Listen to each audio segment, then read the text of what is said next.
My channel. আজকে আমরা চলে এসেছি কাঁচরাপাড়। তো এখন আমি যে মন্দিরে বসে আছি, এই মন্দিরটার নাম হলো শ্রী শ্রী জগৎমাতার মন্দির।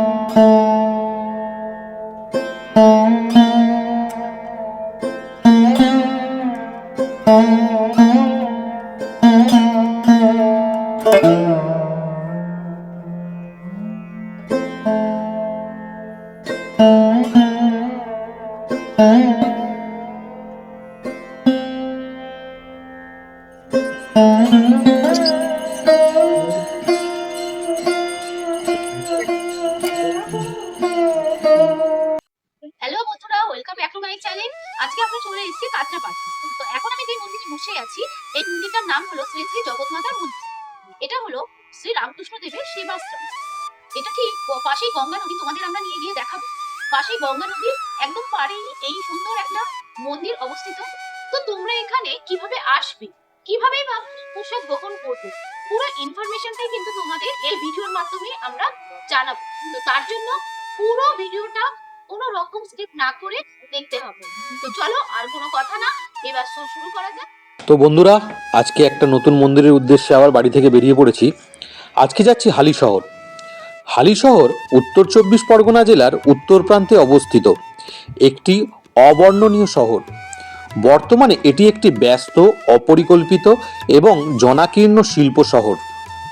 তবে হালিশহরের ইতিহাস মুঘল পূর্ব যুগের। হালিশহর নামটি সম্ভবত ইসলামিক উৎস থেকে এসেছে এবং হাভেলি সাহার অর্থ প্রাসাদের শহর থেকে এসছে হাভেলি প্রাসাদ শহর। হালি শহর ছিল রানী রাসমণির জন্মস্থান। জনশ্রুতি অনুসারে হালি শহরে তার সময়ে তিনি এই ঘাট ব্যবহার করতেন। এই জায়গায় গাছ এবং একটি খোলা মাঠ সঙ্গে একটি আশ্চর্যজনক পরিবেশ আছে।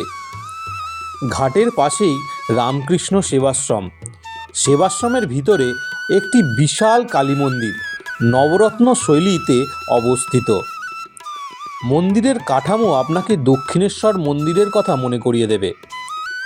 সেবাশ্রমের পরিবেশ খুবই ভালো।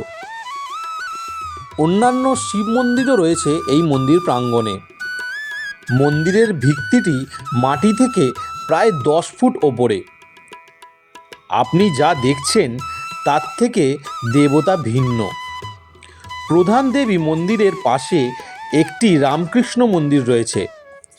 কল্পতরু উৎসবের সময় সেবাশ্রমের ঠিক বিপরীত মাঠে একটি বড় মেলার আয়োজন করা হয়। এখানে এসে ভোগ নিতে পারেন। সামগ্রিকভাবে এই জায়গাটি একদিন ভ্রমণের জন্য খুবই ভালো। এবার তোমাদের বলি যে কেন এই মন্দিরটি এখানে প্রতিষ্ঠিত। একসময় রানী রাসমণির গ্রাম হওয়াতে রানী রাসমণি এখানকার মানুষদের জন্য কিছু করতে চেয়েছিলেন।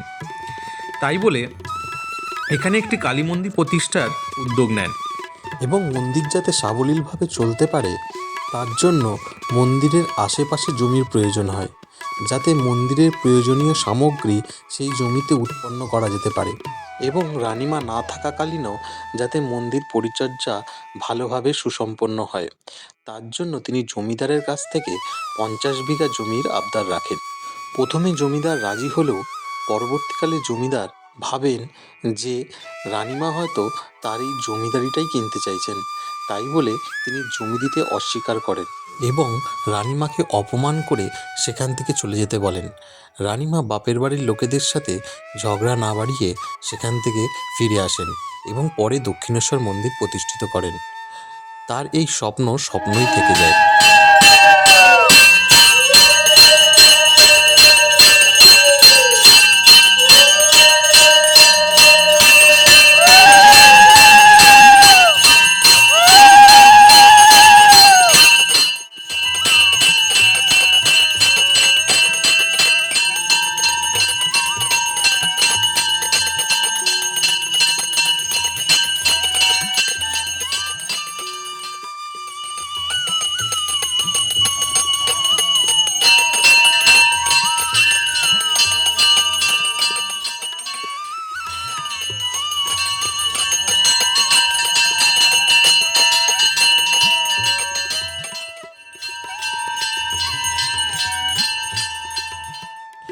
তারপর দীর্ঘ সময় কেটে যায়। রানীমাও পরলোক গমন করেন।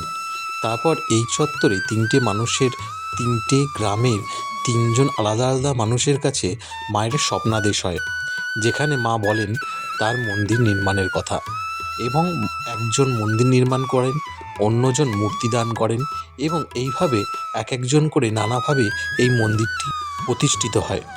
এবার বলি মন্দিরে পৌঁছাবে কী করে। নিজস্ব গাড়িতে যাতায়াত সহজ। কল্যাণী ব্যারাকপুর এক্সপ্রেস হয়ে ধরে কল্যাণী মোড়ের থেকে কয়েক কিলোমিটার দূরে বাগের মোড় হয়ে রাসমণি ঘাট। আর যদি ট্রেনে আসতে চাও তা ক্ষেত্রে শিয়ালদা থেকে মেন লাইনে ট্রেন ধরে কাঁচরাপাড়া স্টেশনে নেবে অটো কিংবা টোটো বা বাস ধরে বাগের মোড়, সেখান থেকে টোটো ধরে রাসমণি ঘাট, অথবা কল্যাণী ব্যারাকপুর এক্সপ্রেস ধরে কল্যাণী মোড়, সেখান থেকে বাগের মোড়। ব্যারাকপুর থেকে কাঁচরাপাড়ার 85 নম্বর রুটে বাস ধরে বাগের মোড় নেবে টোটো, পৌঁছে দেবে রানী রাসমণি ঘাট। আগের দিন ফোন করে বলে রাখলে এখানে কুপন কেটে দুপুরে খাওয়ার ব্যবস্থা আছে। সরাসরি যোগাযোগ করে নেওয়া যেতে পারে এই নম্বরগুলিতে: জগন্মাতা রামকৃষ্ণ সেবাশ্রম সংঘ, চরচন্দনবাটি, মাঝের চর।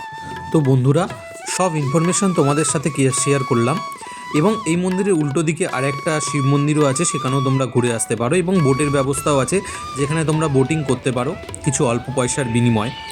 এবং আরেকটা কথা তোমাদের সাথে শেয়ার করা অবশ্যই দরকার, এখানে পাশেই রয়েছে ফুচকা পাড়া, যেখানে তোমরা একবেলা ফুচকাই খেতে পারো। ফুচকার দাম অনেক কম, 10 টাকায় হয়তো 12টা 15টা কিংবা 20টাও ফুচকা পেয়ে যেতে পারো। তো বন্ধুরা, আর দেরি করো না, একদিন ঘুরেই আসতে পারো এই আমাদের নতুন ডেস্টিনেশন জগন্মাতা কালী মন্দির থেকে। তো ব্যাস, ব্যাগ রেডি করো আর বেরিয়ে পড়ো নতুন ডেস্টিনেশনের উদ্দেশ্যে। এখন যে মন্দিরটা দেখছো, এই মন্দিরটা কিন্তু জগন্মাতা মন্দিরের ঠিক অপোজিটেই ছিল। তো এই মন্দিরটা দেখে আমাদের খুবই ভালো লাগলো।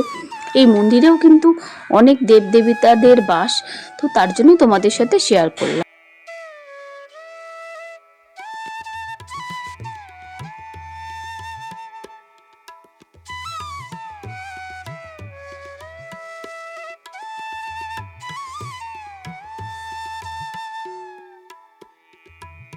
তো বন্ধুরা, এতক্ষণ ধরে পুরো মন্দিরটা তোমাদের আমি ঘুরে দেখালাম, আর গঙ্গা নদীকে তোমাদের দেখালাম। আর এখানে বোটিং করবে কিভাবে তার পুরো কিন্তু ডিটেলসটা আমি ডেসক্রিপশন বক্সে দিয়ে দেবো। আর স্ক্রিনের মধ্যে বোটিং এর যিনি তোমাদের নৌকা বিহার করবেন তার কন্ট্যাক্ট নাম্বারটাও দিয়ে দেবো। তো তোমাদের ভিডিওটা কেমন লাগলো অবশ্যই কিন্তু আমাদের কমেন্ট করে জানাতে ভুলবে না। আর যাদের ভালো লাগবে তারা কিন্তু ফ্যামিলির অন্য কারোর সাথে ভিডিওটা শেয়ার করতে পারো। তো আজকে এখানেই আমি আমার ভিডিওটা শেষ করছি, আবার দেখা হবে অন্য কোনো জায়গায় অন্য কোনো ভিডিওতে। ততক্ষণ তোমরা ভালো থাকো, সুস্থ থাকো, টাটা।